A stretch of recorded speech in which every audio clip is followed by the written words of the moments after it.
some of us, even believers, are confounded by the fact that some of our prayers feel unanswered. I now, as I've grown older, realize that no prayers are unanswered. It's just sometimes the answer is no.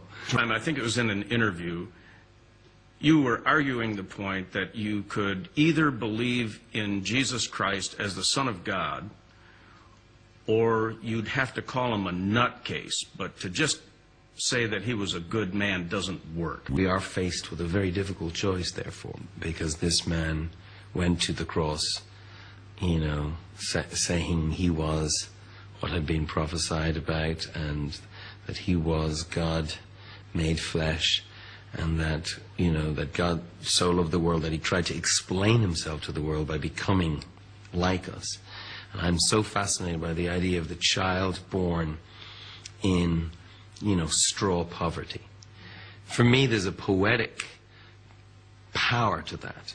It is a remarkable story, the Christmas story, and it never fails to amaze me. Let's talk about something that happened to you in 1985. I mean, you were already on, well en route to becoming, you know, one of the most famous musicians in the world. And you took time out, you and your wife, and you went to Ethiopia with World Vision, as I recall. Why did you go to Africa? What was your motivation? What happened to you when you were there?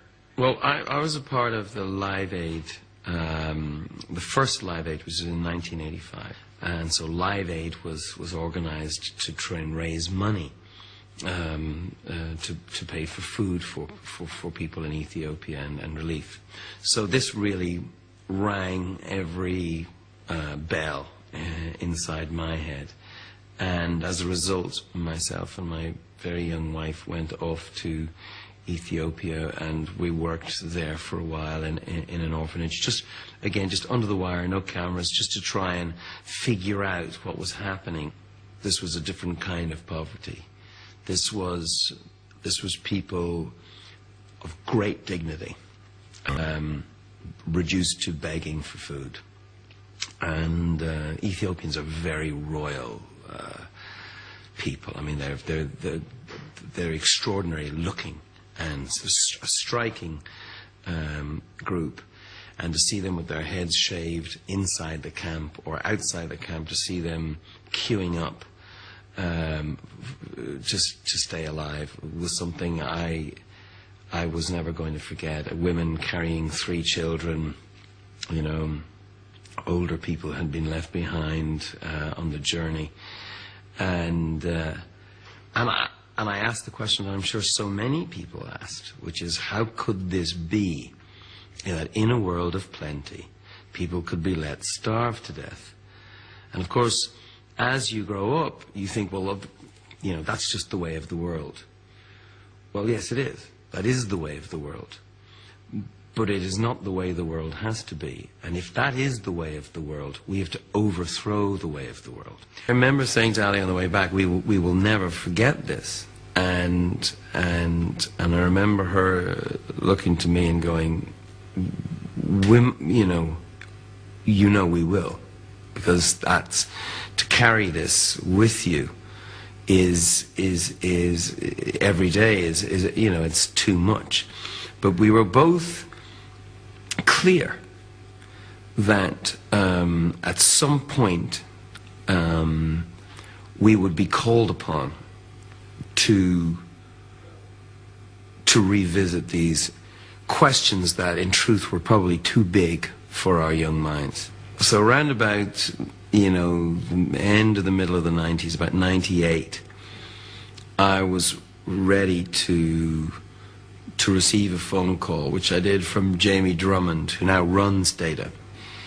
He explained to me that though Live Aid had raised $250 million or something like that,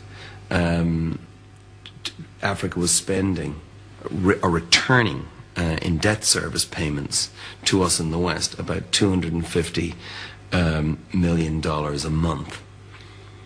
And I was completely confounded by this. I found it very difficult to accept. I said, they're paying us more than we're giving them.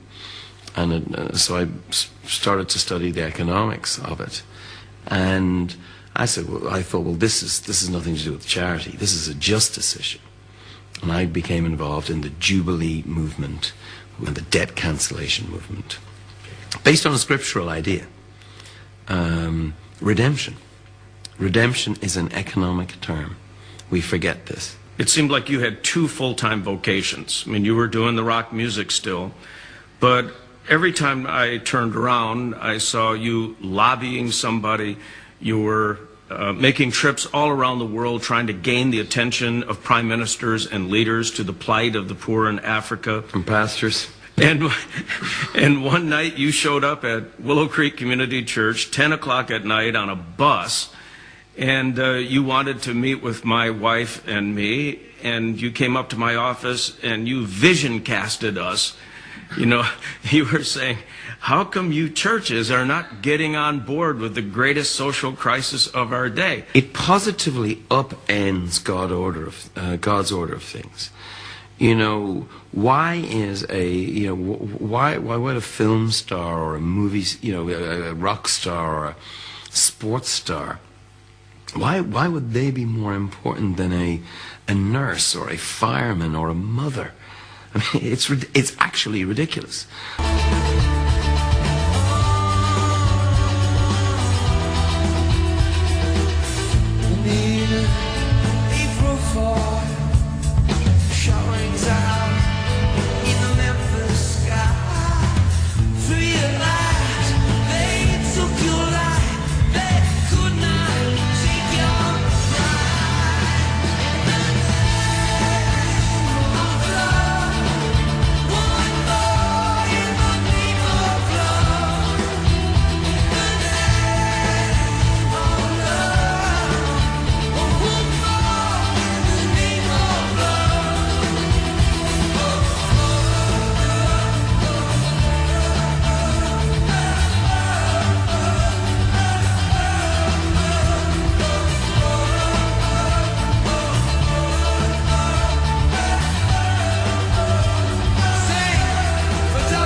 to fit the whole world.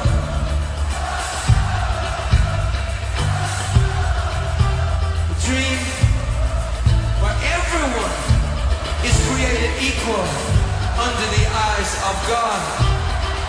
Everyone.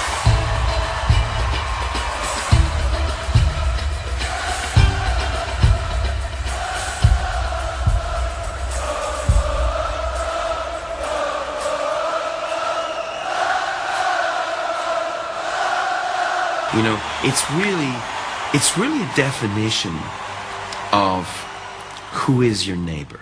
Love thy neighbor is not advice. It's a command. And, you know, there's 2003 verses of scripture pertaining to the poor. I mean, second only to personal redemption and salvation. The main thrust of the scriptures is to meet Christ through working with the poor and disadvantaged. You see it in Isaiah 58, Matthew 25. I mean, it's excoriating. So only once, and it's that moment when the day of judgment comes, and he said, I will separate you to the left and to the right, sheep and goats. I'll put you left and right, and then it goes to the ones